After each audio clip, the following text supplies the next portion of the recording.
Olá, eu estou aqui com o pastor Dr. Heraldo Lopes. Ele é doutor em teologia, atualmente é reitor da Universidade Adventista de Moçambique. Ele acabou de apresentar aqui no simpósio teológico da UAP, na Argentina, da UAP, aqui na Argentina, uma aula muito interessante sobre a Trindade no livro de Romanos. Aliás, Romanos é o livro que estamos estudando aqui nesse simpósio, alusivo aí aos 500 anos da Reforma Protestante. Professor Heraldo, tudo bem? Tudo bem, Michelson, tudo bem, amigos? Esperamos que, pela graça de Deus, nós possamos aqui juntos com o Pai, o Filho e o Espírito Santo, termos aqui uma compreensão melhor e sermos abençoados pela presença deles no processo e como agentes e, por sua vez, também aqueles que transmitem e fazem de tudo para a salvação do ser. Amém. Professor Heraldo, a Bíblia, vamos começar por aí, né? A Bíblia é trinitariana, sim ou não? Depende do que você quer dizer com esse termo. Porque, veja, como um termo sempre vem carregado de significados, nós temos que ver o que significa. Se você for pensar no termo bíblico, a Bíblia apresenta uma divindade. Pai, Filho e Espírito Santo. Então, isso é exposto e apresentado. De ponta a ponta. De ponta a ponta. Okay. Se você for pensar em termos dogmáticos, conforme algumas pessoas cunharam o termo, aí é não. Então, por isso que nós temos que ter cuidado no que diz respeito. Se nós formos ficar no termo bíblico, trindade, divindade, a resposta é sim. Se for ficar conforme alguns termos que foram cunhados por aí, conforme aquele significado, carregado, uma carga filosófica, sim, filosófica, principalmente essa questão, aí você pode dizer que não. E é por isso que algumas pessoas têm dificuldade de aceitar a doutrina da Trindade. Porque quando você vai ler a definição da doutrina conforme o termo que está sendo cunhado, a pessoa diz, não, isso aqui não é bíblico, e é verdade. Mas se a pessoa for ficar no termo simples de Trindade, como sendo divindade, Pai, Filho e Espírito Santo, aí é sim. Resolvido. Já que falamos em Trindade do ponto de vista filosófico, né? Contaminada, quem sabe, com uma cosmovisão, com alguma coisa assim. Trindade bíblica e trindade católica. Há diferença? Há diferença, sim. Há diferença, sim. A trindade bíblica, por sua vez, é estabelecida pela revelação da palavra de Deus. Da maneira como a Bíblia apresenta.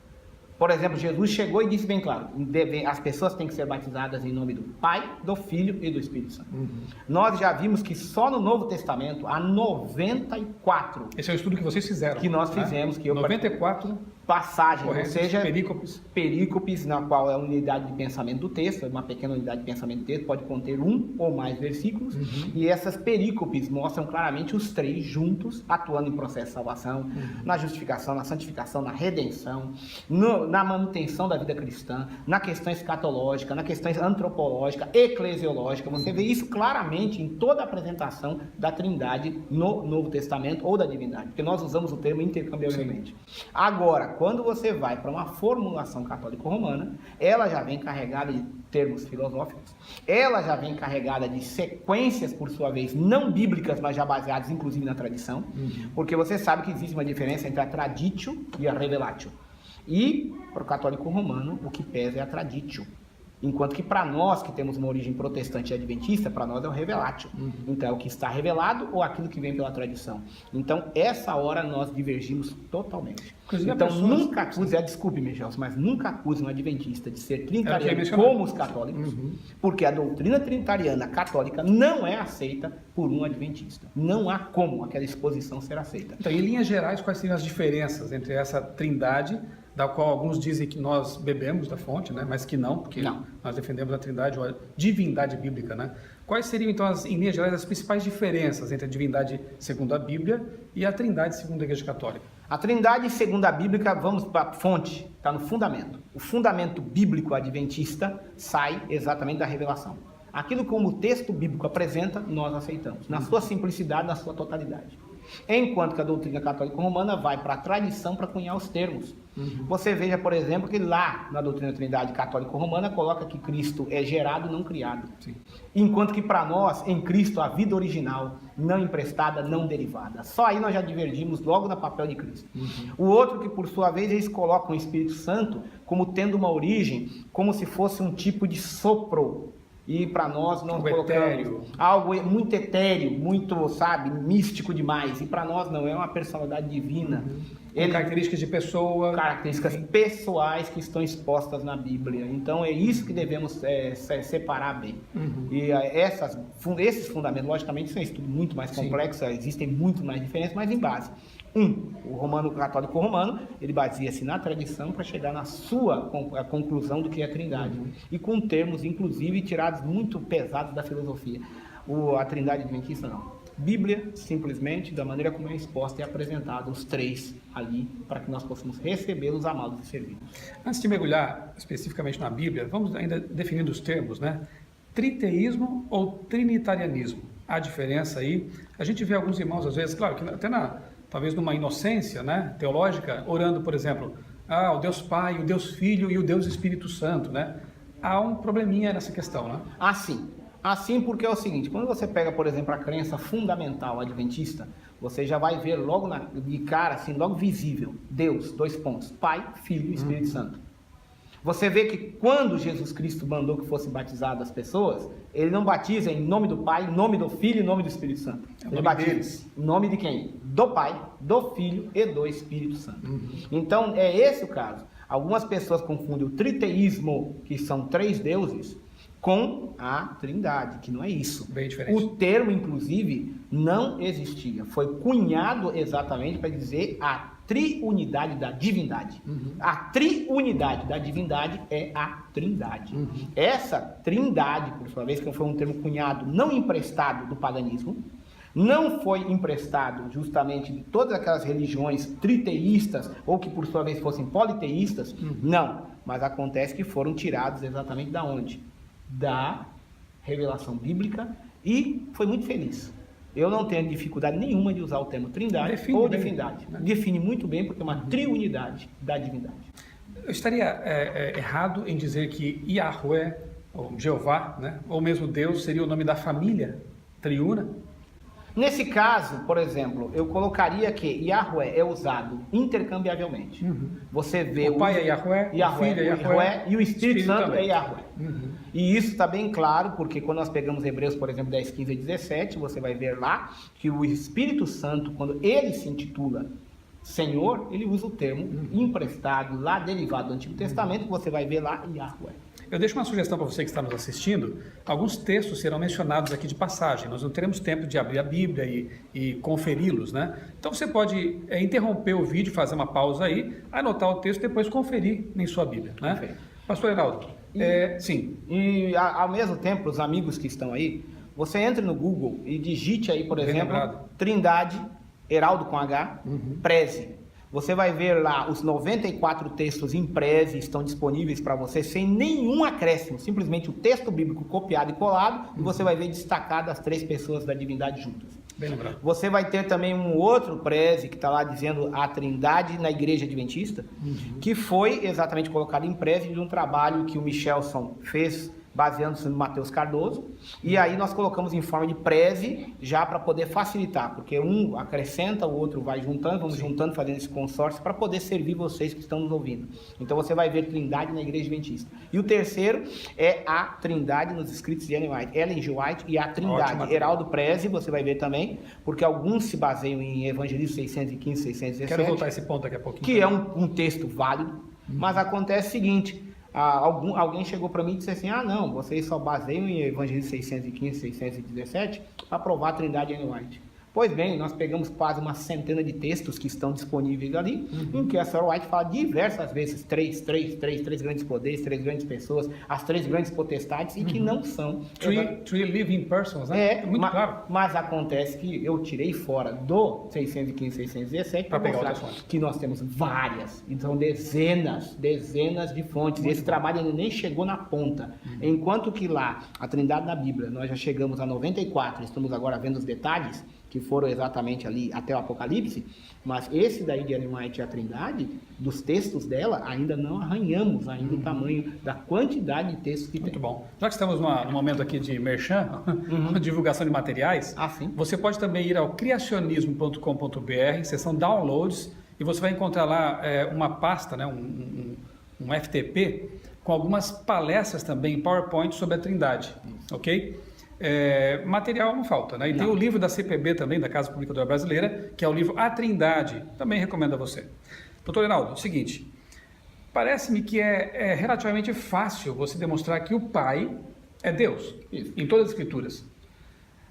Agora, como que eu posso, aqui, repito, é uma conversa rápida, né? Sim. Isso aí mereceria cada um desses tópicos aqui um aprofundamento bem maior. Mas como que eu posso, na Bíblia, demonstrar, primeiramente, que Jesus Cristo também é Deus e depois que o Espírito Santo é Deus? Para os judeus que aceitaram essa verdade, deve ter sido muito complicado, por uma mentalidade bem monoteísta que eles tinham, né? Mas se eles puderam aceitar, como construir esse caminho também para pessoas que de repente hoje têm dúvidas com respeito à triunidade de Deus? Só vai depender de uma atitude em relação à Escritura. Porque, veja, a Igreja Apostólica, principalmente ali os grandes expositores da fé cristã, que deixaram seus escritos ali no Novo Testamento inspirados por Deus. Você veja que eles simplesmente recebiam e transmitiam o que haviam recebido, por inspiração. E é assim que o profeta e o apóstolo, ele fazia ao transmitir o texto bíblico. O que ele recebia, por inspiração ele colocava. Porque a inspiração não é somente no receber, é também exatamente na hora de transmitir. Porque a Escritura é inspirada como o autor foi inspirado. Nós temos essas duas realidades. Alguns colocam limitando somente ao autor. Só que, desculpe, mas acontece que lá diz que toda Escritura é inspirada. O texto que vai falar dos autores inspirados é outro. Paulo diz lá em Timóteo, bem claro, toda Escritura é inspirada. A Escritura é inspirada. E agora o que acontece? Nós temos sim em Pedro que homens santos falaram da parte de Deus, movidos pelo Espírito Santo. Agora nós temos os autores que foram inspirados. E o autor principal, verdadeiro, que está por detrás, obviamente quem é? É Deus. O profeta, ou apóstolo, ou a pessoa que está ali transmitindo, foram 40 tipos diferentes, 40 pessoas diferentes, as mais diferentes profissões, funções e que exerciam, eles agora transmitem essa verdade. E veja que eles têm uma atitude de submissão bem clara. O que Deus recebe, o que Deus transmite, ele recebe. O que ele recebe, ele passa. Então, a mesma atitude devíamos ter. Essa que é a grande lição da Bíblia. Como é que está o texto da maneira como é exposto? Porque, note, Deus já sabe da nossa limitação de linguagem, que a linguagem no face da terra é muito grande, desde a Torre de Babel. Deus já sabe da nossa limitação pelo pecado, Deus já sabe. Deus já sabe nossa limitação pelo fato de nós sermos humanos e Ele divino. Então, portanto, o que diz respeito à salvação não é complicado. Ele coloca da forma mais simples e acessível possível para que pessoas de todos os níveis econômicos, sociais, intelectuais possam ver com clareza o caminho da salvação e não se percam. Então, as coisas da Bíblia são simples. Onde você vê, Michel, as coisas muito complicadas, pode saber que tem ou o diabo ou o ser humano. Porque a Bíblia, por sua vez, né, que o ser humano foi criado de forma reta, mas ele complicou tudo, né? Tudo. Então é bem assim mesmo. É bem assim, porque o caminho da salvação está claro ali. O caminho da salvação mostra claramente uma divindade. Essa divindade você vê um pai que é chamado de pai, você vê alguém que é chamado de filho e outro que é chamado de espírito. E os três você já vê lá na criação, na origem. Na criação, o Espírito Santo de Deus me fez, o Espírito de Deus pairava. Você vê que justamente ali no Novo Testamento não tem dificuldade de dizer bem claro que ele é o Criador. No princípio era o Verbo estava com Deus, e sem ele nada do que foi feito se fez. Você vê que eles expõem, você vê que em nenhum momento eles discutem isso. Você vê que não há nenhum momento debatendo isso, nenhuma explicação sobre isso, simplesmente a exposição. E assim é isso. Como na criação é exposto o fato de que Deus criou e pronto. A Bíblia não tem explicação sobre como foi criado. A Bíblia só apresenta. A Bíblia também não explica realmente a divindade, a Bíblia só apresenta a divindade. É assim. É assim. É assim que Deus me mostrou. É assim que Deus me mostrou. E todo aquele que chega perante uma atitude bíblica, de submissão, de obediência e dizer, Senhor, o que é que o Senhor tem para mim? O que acontece? Ele simplesmente apresenta essa verdade de maneira que no Novo Testamento isso é tão tranquilo que você veja claramente o Espírito Santo, separai-me agora Barnabé e Saulo para a tarefa que eu vos tenho separado. Ele fala. O amor do Espírito lá em Romanos capítulo 15, 30, ele ama. Ou em Romanos capítulo... Ele se entristece. Intercede pelas orações. Ele guia, ele concede. Lá em João 14 e João 16, mostra claramente. É só pegar João 14, 16 e perguntar assim, Senhor Jesus. Não é para perguntar para alguma pessoa ou para outra. Só chega assim, Senhor Jesus, o que o Senhor fala a respeito do Espírito? Pega as frases de Jesus, as palavras de Jesus, porque todo seguidor de Jesus se diz cristão. Sim. Então vai lá na fonte. A fonte é Jesus. Quem é o Espírito Santo? Vou enviarei outro Consolador, Entendeu? Ele vos guiará, vos ensinará, vos testificará. Olha só o termo que ele coloca. E se vem outro é porque já tinha um, né? E esse outro tem que ser como aquele um que foi. Em nenhum momento ele coloca como algo etéreo, como algo baseado numa coisa, sabe, mística. Não, ele coloca naturalmente, eu vim e vou. Eu vou, vem outro. O outro vem e vai ensinar, guiar, consolar, Sim. confortar, orientar, ensinar, testemunhar, testificar. Depois disso ainda nós colocamos interceder.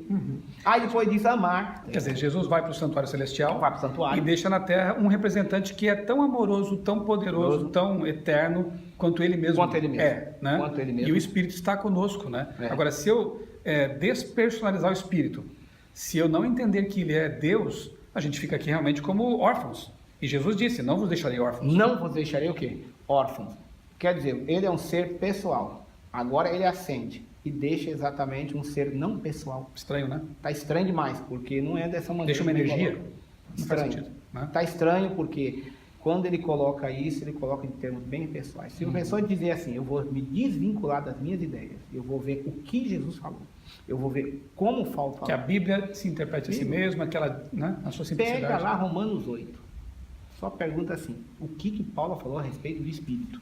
Leia você, Romanos Fica aí, tarefa 8. de casa, Romanos capítulo 8. Leia lá e diga assim, eu quero saber o que Paulo falou do Espírito. Me diga aqui se é uma força ou é um ser pessoal. Pega lá agora o que Jesus falou do Espírito. Vai lá em São João 14 a 16. Leia para ver a palavra de Jesus. Veja, por exemplo, o que o autor de Hebreus em capítulo 10 fala do Espírito. Veja o que ele diz. Até Apocalipse apresenta a divindade triuna, né? A divindade, sim. Está lá? Está lá. Você vê logo nos capítulos 1 e 2, eu sou o princípio e o fim. Eu sou o alfa e o ômega. Quando você vai lá no Antigo Testamento, em Isaías 41, o que nós temos? Princípio e fim, alfa e ômega. Agora, alfa e ômega são do alfabeto grego, por isso que ele usou alfa e ômega. Mas lá no Antigo Testamento está como? Eu sou o princípio e o fim. Perfeito. Ele só acrescenta as letras do alfabeto grego no Novo Testamento, em Apocalipse. Mas acontece que ele diz lá no Antigo, em Isaías, eu sou o princípio e o fim. Quem é? Yahweh, Deus. E aqui, eu sou o princípio e o fim. Quem é? Jesus. E mais, né? Aquele que vive e esteve morto. Que esteve morto. Quem Quer foi? dizer, só teve um que esteve vive e esteve morto, que foi Jesus. Agora, quando você já chega, agora vamos para outra questão.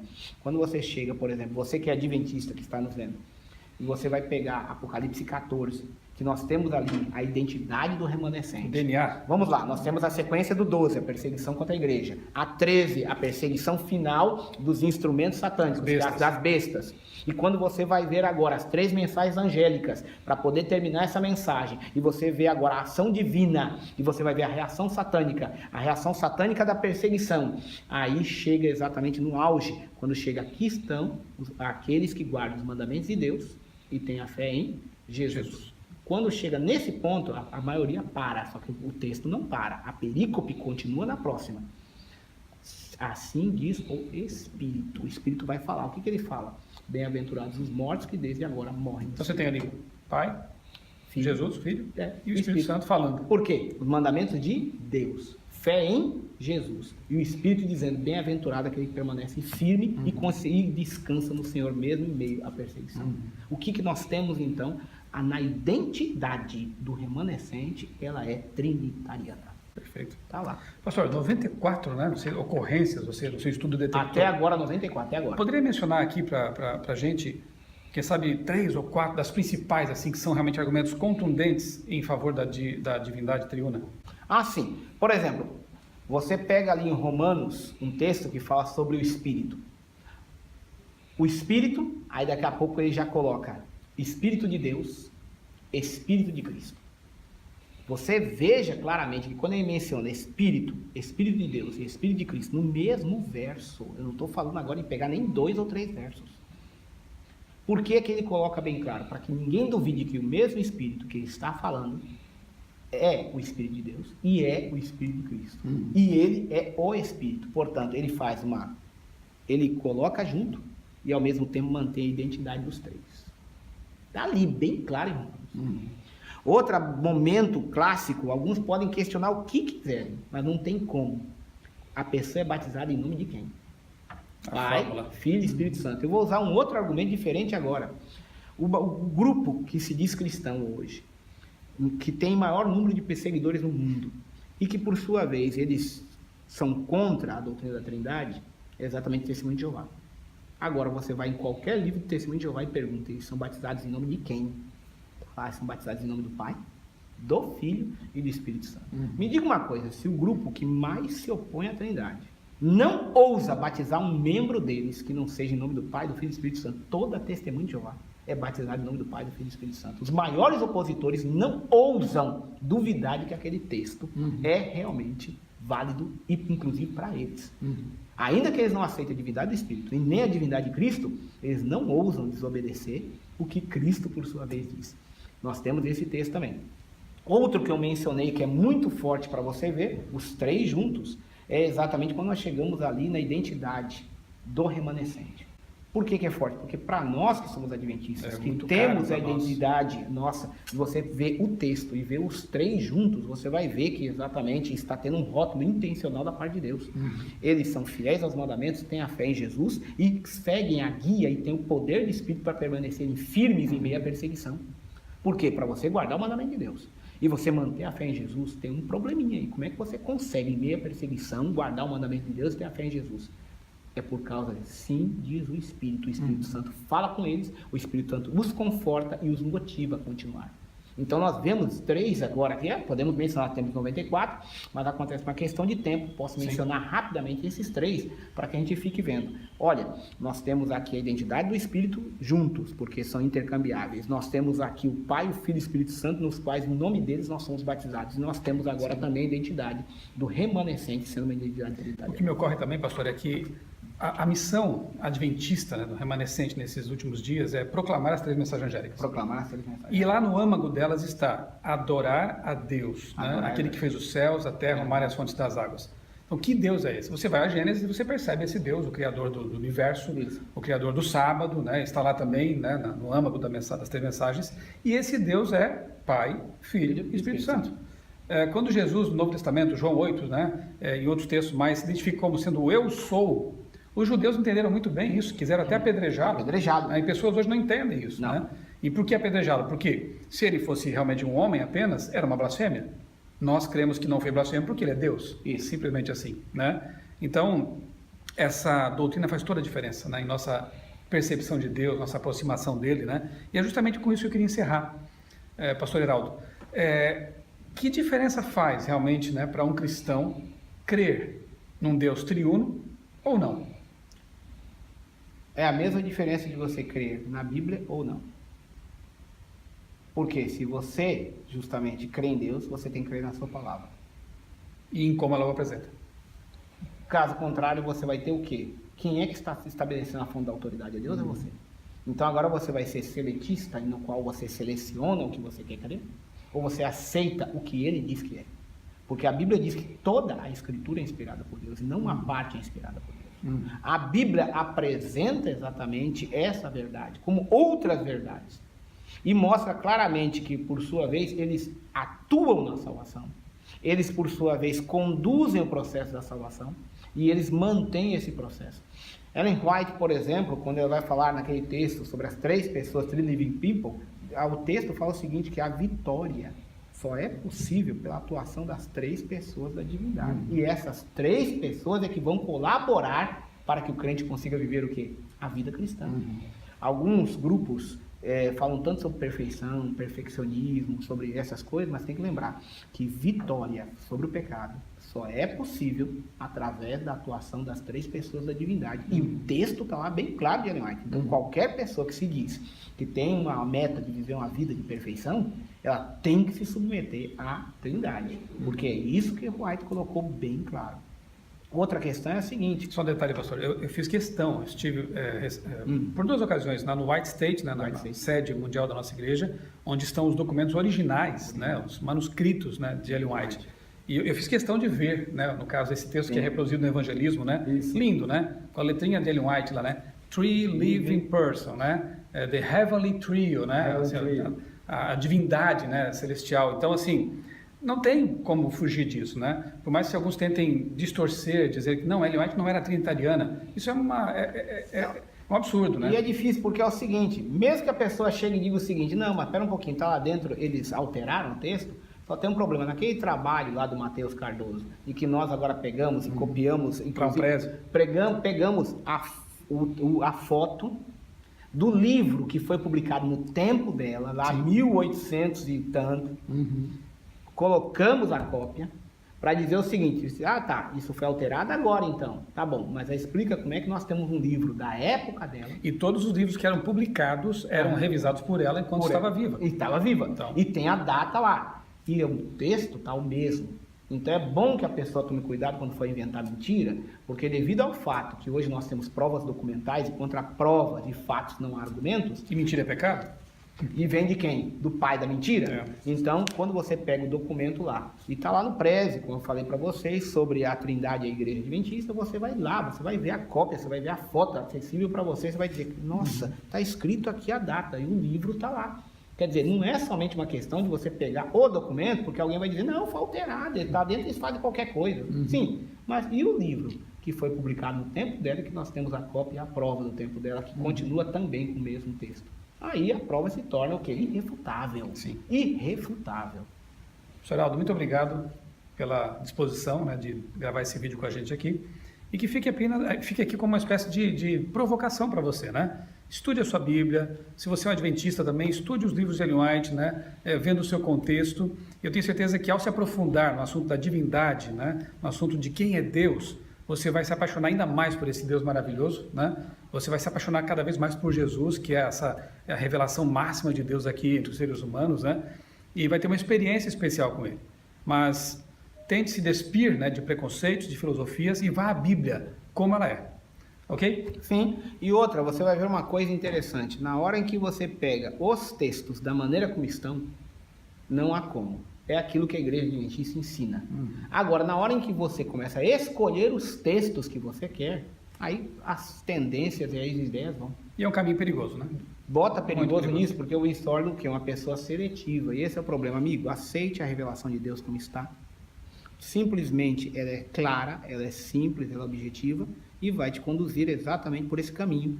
Por este povo que nós vemos que está defendendo a verdade, sustentando a verdade, é que, por sua vez, eu quero convidar você a fazer parte desse povo que, graças a Deus, estuda a Bíblia, que tem a revelação profética e que, por sua vez, faz de tudo para segui-la da melhor maneira possível, conforme nós temos revelado. Amém. Seja também um adventista, participe conosco e que Deus o abençoe. Grande abraço a você, que Deus te abençoe.